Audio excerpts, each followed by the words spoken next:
Good morning. দেখো সকালবেলায় আমার আগে উঠে বসে আছে, অ্যাকচুয়ালি ও 5:30টার সময় উঠে বসে থাকে।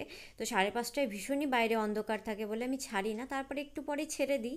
কিন্তু আজকে অনেকটাই দেরি হয়ে গিয়েছে, তো আমি আগে ওকে তাড়াতাড়ি করে ছাড়ি, তারপরে অন্য কাজ করব। অন্য কাজ বলতে আর আমি সব থেকে আগে উঠে আগে ওকেই ছাড়ি, এটাই মনে হয় আমার সব থেকে আগের কাজ। তো দেখো বাইরে কিন্তু বেশ ভালোই লাইট হয়ে গিয়েছে। যাই হোক, আমাকে এখন তাড়াতাড়ি তাড়াতাড়ি করতে হবে, কারণ আমাকে একটু লাঞ্চ বানানোর আছে রমির জন্য। অ্যাকচুয়ালি টিফিনে দেবো, তো সেরকম কিছুই না, দুটো রুটি আর জাস্ট একটু তরকারি। কিন্তু তাতেও তো একটু সময় লাগবে, আর উঠতে উঠতে একটু দেরি হয়ে গেছে। দেরি হয়নি, জাস্ট একটু মানে শুয়েছিলাম, এদিক ওদিক করছিলাম। তো সবাইকে উঠে আগে খাবার দিতে শুরু করে দিলাম, ওকে তো বার করে দিলাম, কিন্তু এদেরকে তো খাবার দিতে হবে। আর এই দিককার মাছটা না মরে গিয়েছে, তো যার জন্য মানি প্ল্যান্ট লাগিয়ে রেখেছি। তো দেখি হয় কি না ভালো করে। আর দেখো দরজা খুলে আর একটা জিনিস দেখা যাচ্ছে, মানে কি বলবো। সকালবেলায় না আমি নিজে জল খাওয়ার আগে আগে ওদেরকে দিতে হয়। আর এই যে রমির লাঞ্চ রেডি। তো আজকে 2 রকম কলা হয়ে গিয়েছে, বেদনাটা ছাড়ানোর সময় পেলাম না, তো আমি ভাবলাম কলাই দিয়ে দিই, যাই হোক না কেন। আর জাস্ট একটু ফ্রি হয়ে বসেছি, রমিকে জাস্ট নিচে দিয়ে আসলাম, বাসে তুলে দিয়ে আসলাম। আর ওকে বাইরে রেখে গিয়েছিলাম, ঘরের মধ্যে ঢুকে তারপর এখন মজা মারবে। তো আমিও মজা দেখবো বসে বসে। আর কি বলবো, এই যে এখানে একটা গাছ লাগিয়ে রেখেছিলাম, সেটা তো মরে গেল। তো একটা যে মানি প্ল্যান্ট লাগাবো, লাগাতে পারছি না, এই যখন খাবো বলে বসে আছে। আর আমার চাটা নিয়ে এবার যাবো, গিয়ে বসবো, বসে একটু খাবো, খেয়ে তারপর বাকি কাজ করব। তো দুপুরবেলাকার রান্না বান্না শুরু করতে হবে।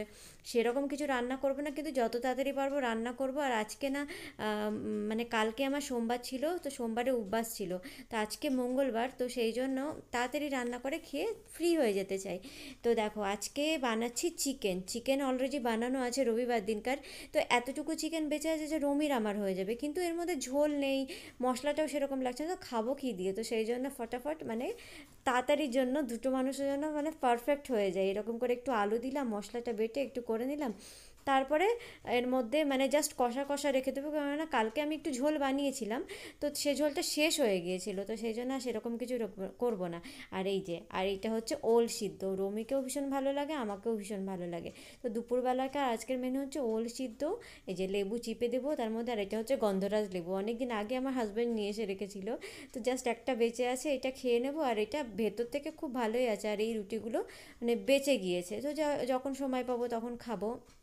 আর ভাত হয়ে গিয়েছে, আর চিকেনের আলু কষা হয়ে গেছে, বাস আমার রান্না কমপ্লিট। এইরকম রান্না মানে কোনো কোনো দিন বেশ ভালোই লাগে।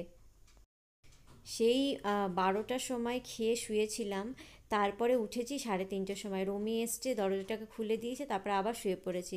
তো যাই হোক, 4টে বাজলো, এক কাপ চা নিয়ে বসে পড়লাম, আর বাইরে বসে বসে দেখছি। আর এখানটা বসে একটা চেয়ার নিয়ে বসে দেখতে কি ভালোই না লাগে, মানে কত কিছু যে দেখা যায় কি বলবো। আর এই যে পায়রাগুলো দেখছো না, এরাও সব জানি না খেতে দিয়ে দিয়ে এরকম হয়েছে। ওরাও এসে মানে আমাকে দেখলেই চলে আসে। তো যাই হোক, ব্লগটা এখানেই শেষ করে দিই।